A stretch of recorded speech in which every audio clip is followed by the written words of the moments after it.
राज्यभरातील महा ई सेवा केंद्र, आपले सरकार सेवा केंद्र आणि आधार सेवा केंद्र चालकांनी प्रशासनाकडे प्रलंबित असलेल्या 26 विविध मागण्यांसाठी 12 ते 14 नोव्हेंबर 2025 या कालावधीत 3 दिवसीय संप पुकारलाय। तिवसा तालुका व शहरातील सर्व केंद्रांनी या संपात एकजुटीने सहभाग नोंदवत 3 दिवस पूर्णपणे शटर बंद ठेवले।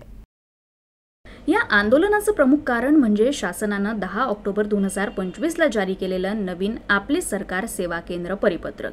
केंद्र चालकांच्या मते या परिपत्रकात तांत्रिक व प्रशासनिक अनेक विसंगती असून ते अन्यायकारक आणि केंद्र संचालकांच्या हितावर परिणाम करणारे आहेत। त्यामुळे या परिपत्रकाची सखोल तपासणी करून आवश्यक त्या दुरुस्त्या करण्यात याव्या अशी मागणी आंदोलनातून करण्यात आली। केंद्र चालकांच्या 26 मागण्यांपैकी आधार सेवा केंद्रांचे थकलेले कमिशन त्वरित देणे, आधार ऑपरेटरला ब्लॅकलिस्ट न करता नवीन प्रशिक्षणाची सोय करणे, जुन्या व बिघडलेल्या मशिनरीच्या ऐवजी नवीन उपकरणे उपलब्ध करून देणे, जिल्हा पातळीवर CDPO, महा-IT व्यवस्थापक व तांत्रिक व्यवस्थापकांची नियुक्ती करून त्यांच्या नियमित बदल्या करणे, ग्रामपंचायतींना आपले सरकार ID न देणे, केंद्र चालकांना विमा संरक्षण देणे, केंद्र चालकाचा मृत्यू झाल्यास त्याचे केंद्र कुटुंबियांना हस्तांतरित करणे, तसेच राज्य सेतू व जिल्हा सेतू समित्यांमध्ये संघटनेच्या प्रतिनिधींना स्थान देणे, तसेच राज्य सरकार व केंद्र सरकारच्या सर्व योजना महा ऑनलाईन पोर्टलवर सुरू करण्याची आणि पोर्टलला आधारप्रमाणे बायोमेट्रिक लॉग इन सुविधा देण्याची मागणी केली आहे।